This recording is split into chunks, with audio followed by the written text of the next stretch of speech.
Hey guys, welcome back to Micho Makes. My name is Micho. I like to make stuff. Today I've got part number 25 of the Toyota Sprinter Trueno AE86 by DeAgostini. This is the 1/8 scale massive model that we're building together. Without further delay, let's jump right into this one.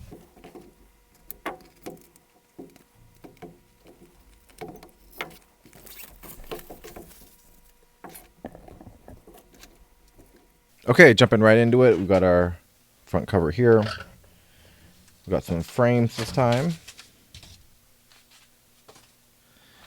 Got our parts right here. And then we've got, another ad. It looks like they're advertising a remote control tank you can probably build yourself, it looks like. Oh, actually, you might be able to even hook it up to your phone. Pretty cool. And we've got the instruction booklet.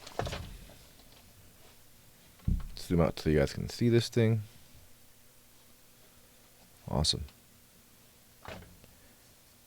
Looks like we're going to be talking about the AW11 MR2 right here. Let's make sure you can see that actually in focus. Cool. Oh yeah. An icon that's used the same engine, the same 4AGE in the AE86, the AW11 MR2.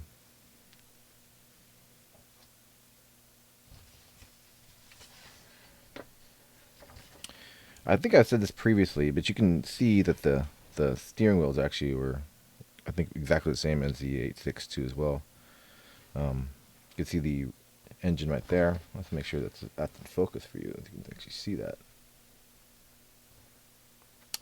The engine right there.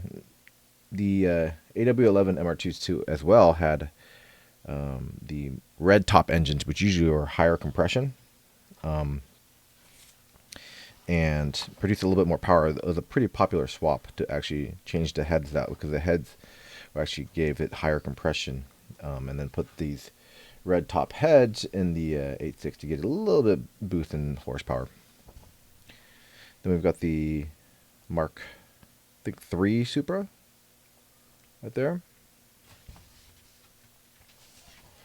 And you just jump right into the book itself.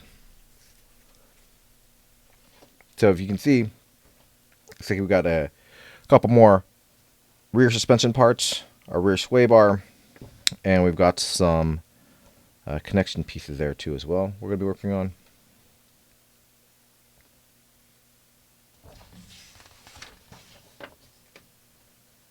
Oh yeah. We're getting the rear suspension all kind of hooked up, ready to get hung. Awesome.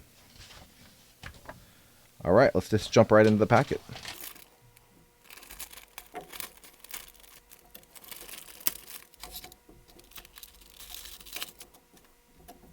Okay, starting off real quick, let's take a peek at this. It's our rear sway bar.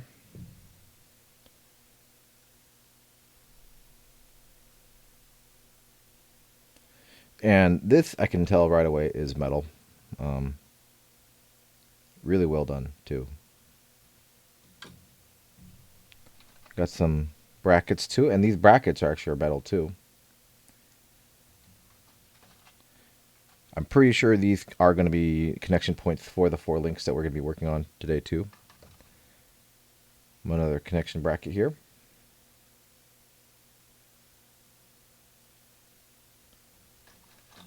Another side.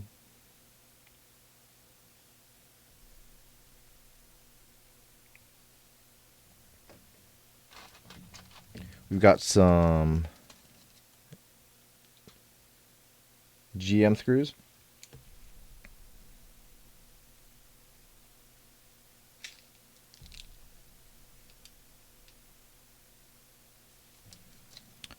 DM screws and AEM screws.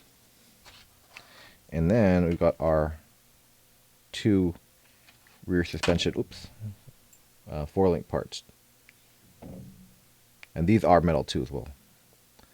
Actually quite thick, considering too as well, compared to the sway bar. You can see that comparison. Awesome. And that's it for this part.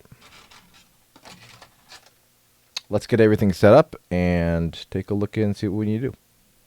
Okay, I was poring over this instructions and trying to figure out what the heck's going on, but apparently there's a slight adjustment, or just you gotta be really, very careful about the angle for these rear kind of four-link part. So you can tell that there's a little bit off kilter, and they actually show it here. And you're supposed to keep an eye out for the angle right here too as well, because if you can see in the picture, they are slightly, even exaggerated a little bit, angled out on both right and left sides. You can kind of see that right there. And comparing mine, you have here, this is kind of, I think, the best way I was able to tell. So if you like hold these together like this on this end, they kind of stay together, right? If you just flip it over one side, you can see that it holding that end makes it so that they are pretty decently separated. So you kind of want it a little bit wider out like this so that it can accommodate and feed into that rear suspension. Because if you did it the opposite way, they're just going to be straight, and this is not the way, the orientation that you want. I'm pretty sure I got it oriented properly if I do it like this. So they're pointed slightly outward and not like in a direct line parallel with each other. And this is how it's supposed to be mounted too as well. So got the body here.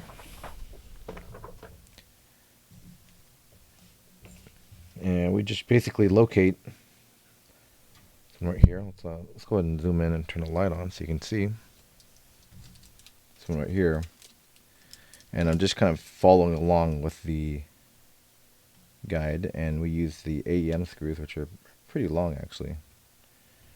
And again, the same orientation. I'm gonna use that kind of guide right here.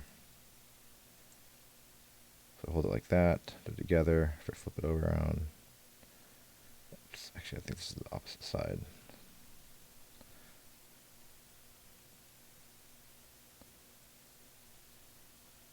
Trying to figure out this correct orientation for both of these.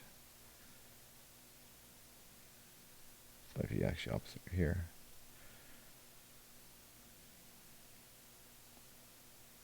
There we go, just like that. See how they're kind of splayed out like that? I think that's the way it's supposed to go. And if not, I'll be able to remove these and adjust it. So I'm going to just kind of keep it its orientation like that as best I can. Take my AM screws and place it in there.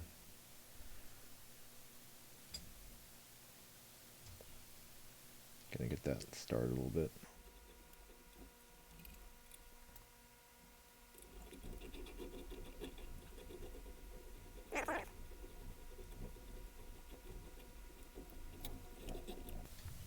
Just double check that. Make sure they're nice and tight. It's a little bit of wiggle room back and forth, but make sure that this screw goes all the way through on that side. I'll grab the other one. Same orientation. You can kind of see it, the bend, and I don't know if it's like, yeah, if you did it like this, it's not the right direction because it's actually pointing in. But if you put it like that, you hold it like that, it actually splays it out a little bit. Okay.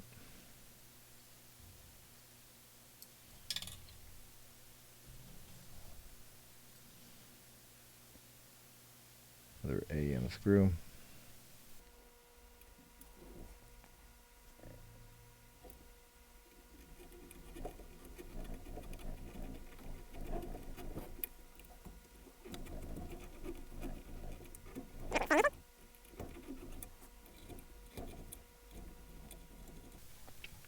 Even though it gave me the new screwdriver, I'm still using the kind of older one only because I feel like I can get a little bit more control when I'm closer to it. Probably should be using the new one though. Alright. And these are both connected. Nice, and that's the step for this part done. Again, a little bit more technical just because you had to figure out, okay, where make sure you get the orientation correctly so they actually, when you do get this rear suspension lifted and on there, it's not kind of going around. Okay, this next part is really actually orientation specific. You have to really get this right. in order to make sure that this is actually done correctly. So let's take a look at this piece here. You can see there's a keyway right there, right there. And then if you look at the other one, it's actually keyed on the other side. So you want to make sure that you are getting the right one. Same thing with this next piece. If you hold them up like this, there's another keyway slot right there.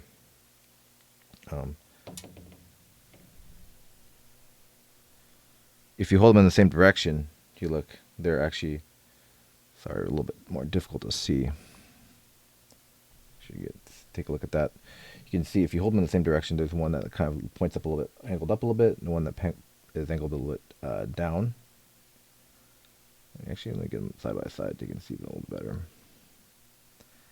And yeah, there we go. So it looks like we're going to be using the one that's angled down for the first part, and then this other one angled up for the next one. So we're going to take this one that's keyed this way.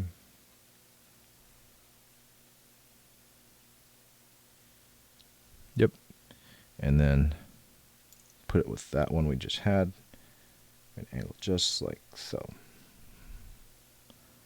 Just like that. And then these parts are all going to be secured with a DM screw.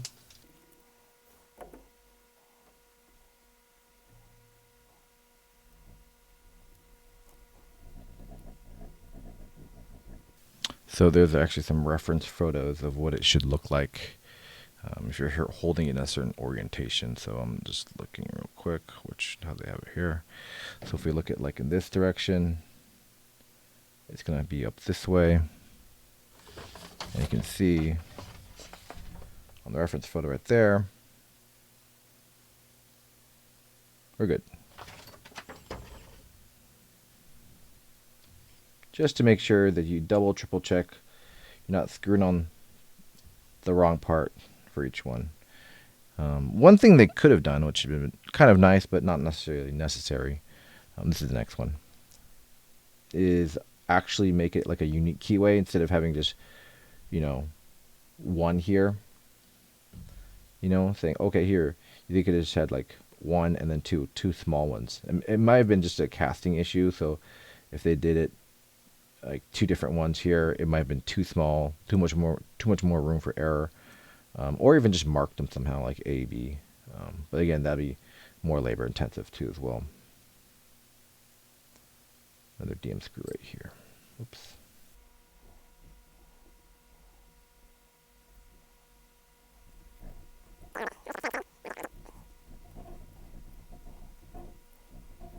All right. If I look at the same direction here for this part, hold up in this direction here, you can see it come in, and this little part is on this side right here. Look at the photo, and there we go. Perfect. Okay, and for the final part of this one, number 25, we're actually going to be mounting the sway bar. You got it right here. We're going to be putting it right in these two slots right there. In this orientation, we can kind of tell by the orientation by the hoop right there. Place it just easily right there because it actually is bending out just a little bit, which is totally fine. One thing I did notice, this is actually the first time I've really seen an issue, is I don't believe this was me, but it looks like it was undersprayed right there a little bit. So not as black or dark as it normally is, and kind of really well done paint wise. Just something I noticed. Not too bad. Just a little bit undersprayed. Other side looks fine. Totally fine. You can see that. All black. No problem. Just this side.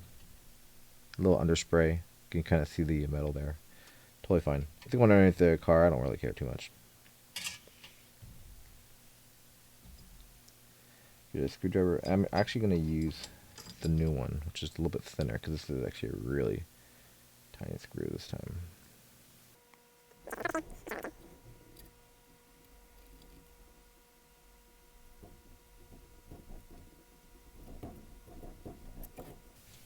Better angle so I can actually get at it with my hand.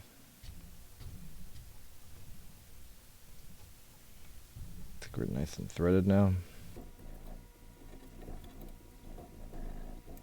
Excellent, that's done. Got the other side, the other GM screw. Let me get this. Maybe I'll pull this up just like this. See a little better. It's gonna go right inside here. Check it's aligned right.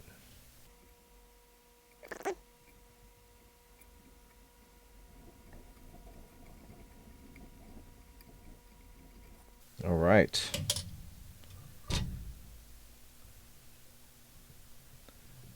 That's nice and secure. Now, one thing they actually do call out in instructions is making sure that these aren't like torqued down where they can't move. These all these pieces, all three of these pieces need to be able to be moved as by called out in the instructions themselves too as well. But we've got these two pieces. We're not mounting them just yet. We're going to be doing that in a later bit, later issue. So actually, that is it for this issue. Pretty big. Suspension parts included, and it did take me a little bit just to figure out the orientation to make sure these other supports are for the rear axle are oriented correctly too as well. So that's it for this issue. Was issue number 25 of the Toyota Sprinter Trueno AE86 by DeAgostini. I really want to thank you guys for joining me today. Let's take a look at what's going to happen in the next part. Great. Looks like the next part we actually are going to be adding in the second layer of the rear differential. Rear axle here, a lot more parts here too as well. Probably even just building it out completely, it looks like, which is going to be awesome. So join me for that next part. I really do appreciate you guys. If you'd like this video, give it a thumbs up. That'd be awesome. Really help the channel grow. If you haven't subscribed yet, please give us a subscribe too as well. It really helps me to bring you these parts too as well. So thanks very much. I'll see you guys in the next one. Bye for now.